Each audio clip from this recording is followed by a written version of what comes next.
Bismillahirrahmanirrahim. Assalamualaikum warahmatullahi wabarakatuh. Perkenalkan kami dari kelompok 6 mata kuliah simulasi sistem. Pada kesempatan kali ini kami akan menjelaskan terkait dengan software yang akan kami gunakan di dalam mata kuliah simulasi sistem. Nah, perlu ditekankan sebenarnya banyak sekali software yang bisa digunakan dalam simulasi sistem. Namun, pada mata kuliah simulasi sistem kali ini, kami akan menggunakan Arena Simulation. Nah, mungkin di video kali ini kami akan menjelaskan terkait dengan penggunaan dasar-dasar dan dari mode layar utama, seperti kami akan menjelaskan menu bar, toolbar, status bar, project bar, dan lain sebagainya. Nah, mungkin nanti di akhir kami akan langsung ke studi kasus simple yang merupakan penggunaan dari semua yang telah kami jelaskan. Langsung saja mungkin ke penjelasannya.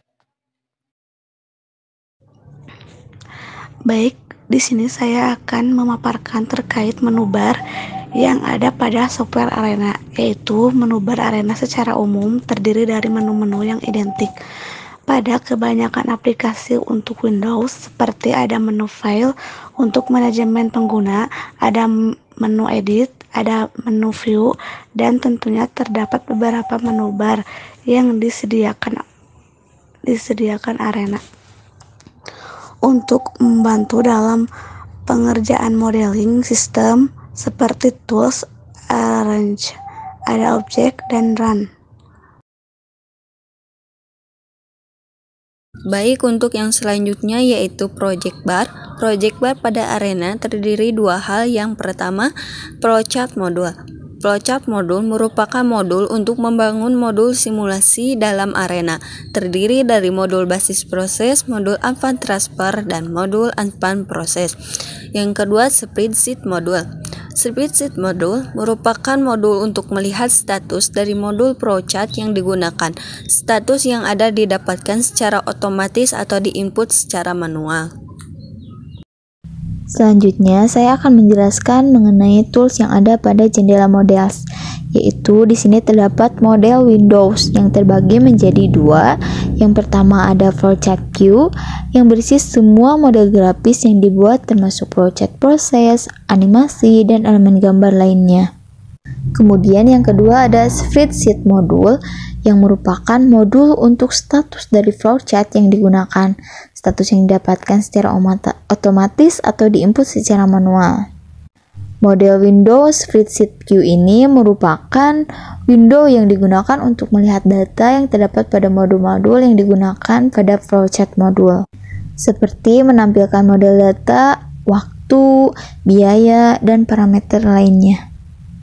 Baik, untuk selanjutnya saya akan menjelaskan mengenai pembuatan flowchart view pada aplikasi Arena, yang mana flowchart view dari menu atau toolbar aplikasi untuk memulai membuat flowchart view. Di flowchart view, kita dapat menambahkan simbol-simbol dan elemen-elemen lain untuk mempresentasikan alur proses yang akan disimulasikan. Dan kita dapat memilih simbol-simbol dari palet yang disediakan oleh aplikasi Arena, lalu seret dan letakkan simbol tersebut di area flowchart view. Setelah menambahkan simbol-simbol, kita perlu menghubungkannya dengan panah atau garis untuk menggambarkan aliran atau urutan aktivitas dan menghubungkannya dari simbol lain ke simbol lainnya. Dan selanjutnya dapat mengatur properti dan keterangan untuk setiap simbol dan elemen dalam flowchart view, seperti mencakup nama aktivitas, waktu pemprosesan, dan parameter lainnya yang relevan untuk simulasi. Dan juga kita dapat mengubah warna, ukuran, bentuk simbol, jenis panah, dan elemen-elemen lain untuk memperjelas dan memperindah flowchart view.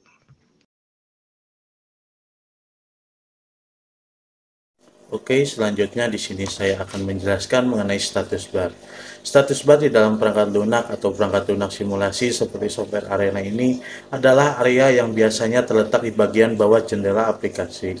Status bar ini menyediakan informasi penting terkait dengan status, kondisi, ataupun statistik yang terkait dengan perangkat lunak tersebut. Terdapat beberapa informasi umum dalam status bar ini. Yang pertama ada status proses, yang kedua ada statistik dan kinerja, yang selanjutnya yaitu pemberitahuan dan peringatan, yang terakhir ada mode operasi dan koneksi dan komunikasi. Seperti yang terlihat pada layar, berikut ini merupakan status bar yang menampilkan terkait dengan informasi ataupun informasi dari flowchart tersebut. Selanjutnya yaitu untuk melakukan editing terhadap proses tersebut, yaitu dengan mengklik 2 kali yaitu flowchartnya.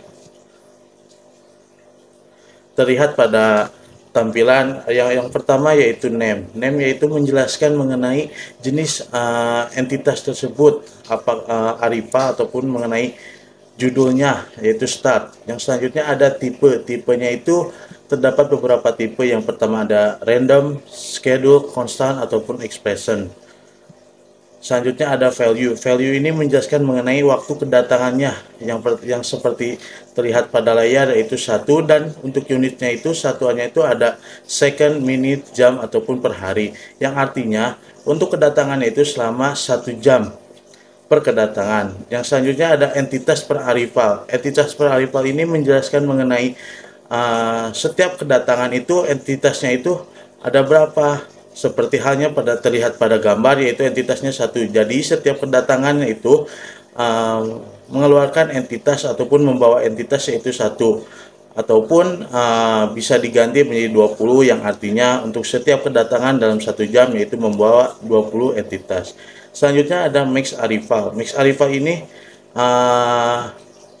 maksimum kedatangan, yang artinya seperti pada gambar berikut, yaitu infinite, yang artinya tak terhingga kedatangannya.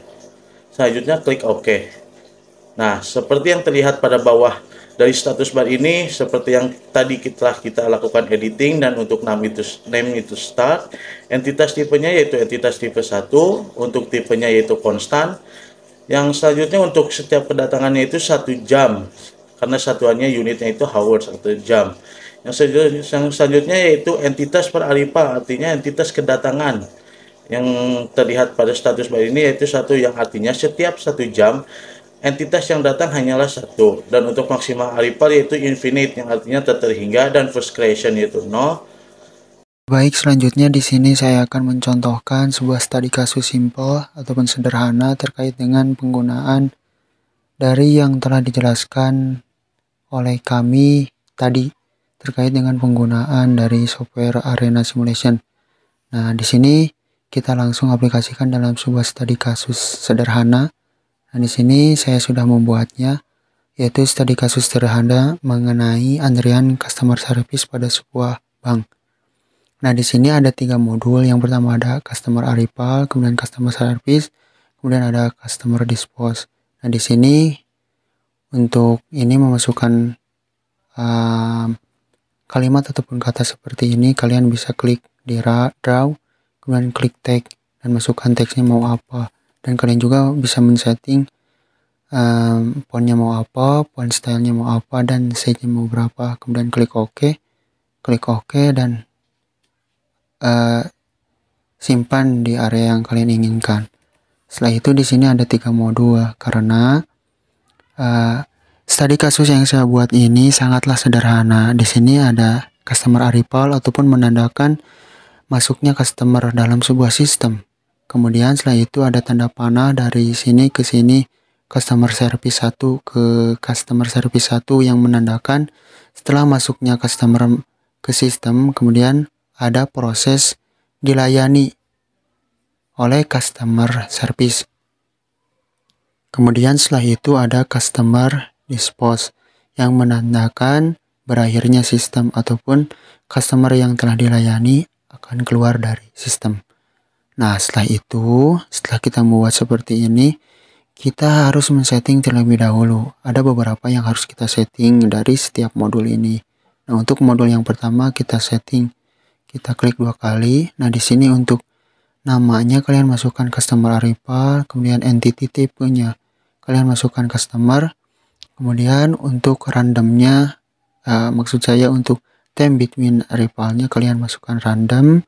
Kemudian nah di sini untuk time between article ini kalian samakan saja dengan hasil data ataupun berdasarkan data yang kalian dapat itu dari mana, karena di sini saya mencontohkan random eksponensial. Kemudian untuk value-nya ini 3, ini untuk rata-rata kedatangannya yaitu 3 menit per 3 menit. Kemudian untuk unitnya kita masukkan menit. Kemudian untuk entity per article ataupun antara kedatangannya itu ada 1 ataupun 1 orang. Kemudian untuk max article-nya ini infinite ataupun tidak terbatas. Nah untuk price creation-nya ini di 0 saja ataupun dinolkan. Ini menandakan bahwasanya simulasi ataupun studi kasus yang kita buat bisa dimulai dari menit ke 0 dan klik OK. Setelah itu kita masuk ke modul yang kedua yaitu customer service. Nah di customer service ini ada beberapa yang harus kita isi. Yang pertama itu ada namanya, kita masukkan customer service 1. Kemudian untuk tipenya kita masukkan standar. Sebenarnya di sini banyak, ada yang submodel juga. Kita pilih yang standar saja. Kemudian untuk logic actionnya kita masukkan yang stage, delay, dan release. Karena di studi kasus kita itu ada proses masuknya customer dalam sistem, kemudian dilayani dan keluar. Jadi kita pilih yang stage, delay, dan release. Nah di sini juga ada yang delay, kemudian ada yang stage delay, kemudian ada yang delay release. Kita pilih yang stage delay release saja. Kemudian untuk priority-nya kita pilih yang pertengahan ataupun medium. Dan setelah itu kita isi yang result. Untuk yang result, cara mengisinya kita klik add. Nah di sini kita masukkan untuk tipenya. Nah ini untuk tipe kita pilih yang result saja, karena ini juga didasarkan terhadap studi kasus yang kita buat. Jika dalam studi kasus hanya ada satu proses saja ataupun ada satu pelayanan saja, itu kita pilih yang result saja. Tapi jika dalam satu studi kasus ada beberapa tahapan customer service ataupun tahapan pelayanan, kalian bisa mengklik set. Seperti itu. Intinya jika ada beberapa proses pelayanan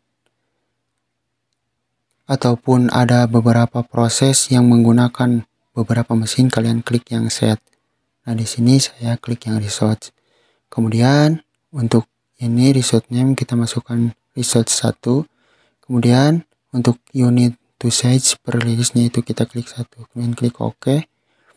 Kemudian setelah itu untuk yang delay type-nya kita masukkan expression. Untuk unitnya kita masukkan menit. Setelah itu untuk alokasinya kita masukkan yang value edit. Kemudian yang expression di bawah ini, di sini banyak, ada yang eksponensial, ada yang norm, ada yang tria, dan lain sebagainya. Di sini kita asumsikan masukkan yang eksponensial saja, dan 7 ini menandakan rata-ratanya. Kemudian kita klik OK. Setelah itu kita klik modul yang terakhir, kita edit. Ini kita tinggal masukkan namanya saja sesuai yang ini. Ini customer dispose. Di sini juga kita masukkan customer dispose. Kemudian klik OK. Nah setelah itu sebelum kita run, kita harus men-setup terlebih dahulu. Ada beberapa yang harus kita setup. Di antaranya yang pertama ada project parameter. Di project parameter kalian masukkan project title-nya apa ataupun judul projectnya apa. Setelah itu analis name-nya siapa. Di sini saya contohkan nama saya sendiri. Kemudian untuk project description kalian sesuaikan saja dengan studi kasus kalian. Kemudian untuk statistik collection ini hanya ada 3 yang saya checklist ataupun yang saya centang. Yang pertama ada yang resource, queen, dan entity. Sebenarnya jika dalam studi kasus kalian juga mempertimbangkan ataupun menganalisis ataupun mensimulasikan yang ada kaitannya dengan ongkos ataupun uang ataupun juga biaya, kalian juga harus mengklik yang ini, yang costing. Karena di studi kasus saya tidak ada, maka tidak saya centang. Kemudian masuk ke replication parameter. Nah, di replication parameter untuk number of replication-nya kita klik 1. Kemudian untuk start date and time-nya kita masukkan yang default saja. Ini akan menyesuaikan dengan hari ataupun tanggal dan bulan. Kemudian tahun sesuai dengan kita buat studi kasus. Kemudian untuk warm up periodnya kita klik 0. Yang ini kita masukkan ataupun kita atur menit saja. Ini juga sama menit. Kemudian setelah itu untuk replication length-nya kita 180. Nah, 180 ini dari mana? Nah, karena saya ingin melihat ataupun ingin mendapatkan hasil simulasi dari studi kasus yang saya buat di arena ini dalam waktu 3 jam, maka saya masukkan 180. 180 ini dari 180 menit, kan di sini satuannya menit. Karena 3 jam itu 180 menit. Seperti itu. Kemudian setelah itu horse per day-nya itu 24. Kita masukkan 24. Untuk terminating condition-nya kita kosongkan saja. Dan untuk base time unitnya kita masukkan menit. Sesuai dengan yang sebelum-sebelumnya. Seperti ini dan sebelumnya juga menit. Setelah itu kita klik. Oh, yang ini dulu. Run speed. Untuk run speed kita default saja sesuai dengan yang ini. Kita klik apply, kemudian klik OK. Nah, setelah itu kita bisa mulai melakukan run. Klik segitiga ini ataupun kita bisa mengklik F5. Kita mulai run.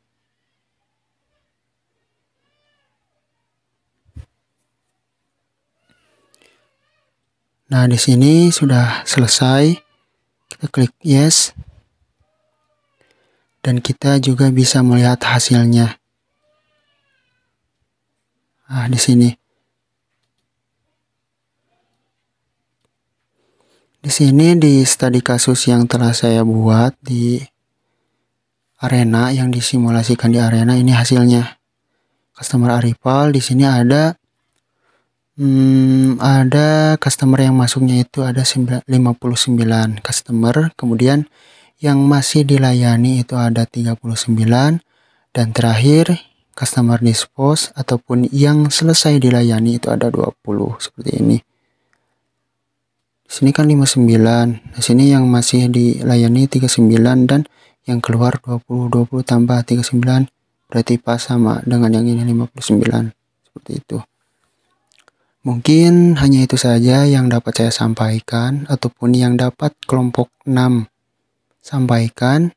Kiranya mohon maaf bila ada kata-kata yang salah ataupun juga ada di dalam penjelasan di studi kasus arena yang masih kurang tepat ataupun juga ada yang salah. Kiranya mohon maaf. Nanti kita bisa belajar lagi mungkin dan didampingi oleh dosen pengampu mata kuliah simulasi sistem. Sekian dari kelompok 6. Assalamualaikum warahmatullahi wabarakatuh.